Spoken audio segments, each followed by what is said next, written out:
Hi everyone, here's the Bookemist once again, and this video might look like a shameless bit of self-advertisement from the outside, but it's not quite. Stay with me for a second. Now, my one big professional dream in life is to become a writer. It's been my dream since I was 8, I think. We'll see how that goes. In the last few years I've been working on a novel I'm currently looking for an agent for. I'm going through its 3rd or 4th major editing review, and in the last few years I've also started sending my short stories out to anthologies and magazines. I've managed to land a few in small online e-zines, and in a few weeks in May, at the beginning of May, the first print version of one of my stories is going to come out, and it's going to be featured in an anthology called Fae Visions of the Mediterranean. By the way, I have no idea how you pronounce F-A-E, I think it's Fae, I'm going to say Fae. Fae Visions of the Mediterranean, by the Future Fire Press, an independent press with an attitude. The anthology features several short stories and poems and translations by great, promising writers, and by me too. And what is it about? To put it briefly, it's an anthology of speculative fiction stories with a Mediterranean setting. To expand upon it, the aim of the anthology is to show people that the general view that many people, many tourists have of the Mediterranean as a very sunny place, where the people are laid back and relaxed, and where everybody lives on the beach all their lives, eating fish and resting in the sun, is kind of not very close to reality. It aims to show people how diverse the Mediterranean is, and how it can be a place, of course, of suffering. And especially nowadays, considering the terrible recent events, the terrible geopolitical situation in Europe and in the Mediterranean, I'm sure you're all aware that it is also a place of death for so many people. The anthology wants to make people reflect about these topics through entertaining, thrilling, thought-provoking pieces of fiction or poetry. And why am I telling you all this? Because the editors of the anthology, who are two awesome people called Djibril and Valeria, they're really nice.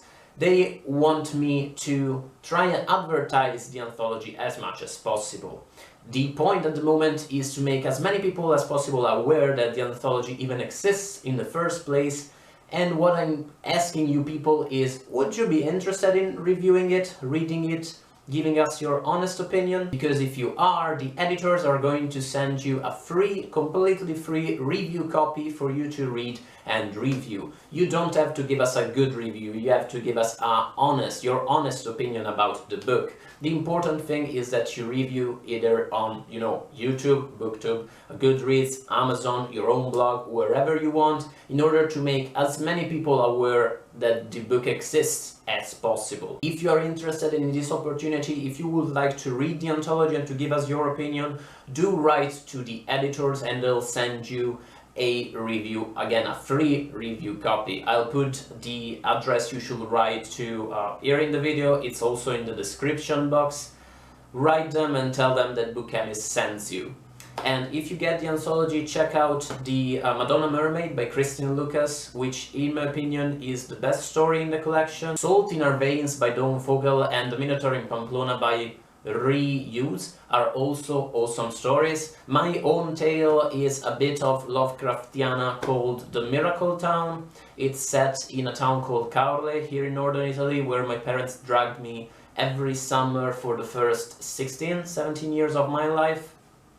I don't think it's one of my strongest, but the editors liked it, so we'll see. If you read the anthology, tell me what you thought of it. I'm interested in your opinion. And also, of course, the free copy the editors are going to send you people is going to be an electronic copy, because of course the Future Fire is a independent press. Paper copies of the anthology cost money. At the same time, I managed to convince the editors to send out a few, 2, 3, a couple of paper anthologies, because I know that many people will feel extra motivated in reading and reviewing it. I would definitely, if they had a physical copy in their hands they could read. So if you feel very dedicated about this idea, if you would really like to get a paper copy of the anthology to read and review, do write me a line add my email address, I'm putting it in the description box, and tell me if you would really like to get that paper copy. Tell me about your review platform, whether you have a channel on YouTube, you have 5,000 friends on Goodreads, whatever. It's going to sound a bit unfair that we are going to give the paper copies to people with like, let's say, a bit bigger reach, a wider reach than others.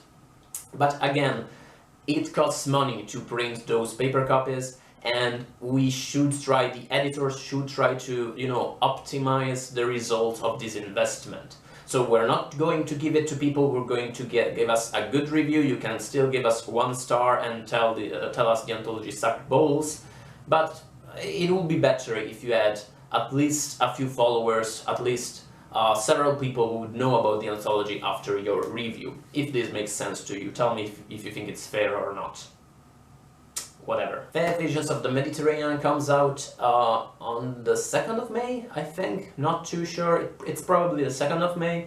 So if you'd like the idea of reviewing it, do get that free ebook copy and write your honest review. Tell your friends about it if you like it. Check out the stories I've told you about and all the others. All the stories are very promising. The poems are awesome too. The translations are amazing and delightful. Let me know what you thought about it once you get that copy. Tell me what you think in general. I will see you in the next one. Thank you so much again, guys. Really, thank you. Bye, guys.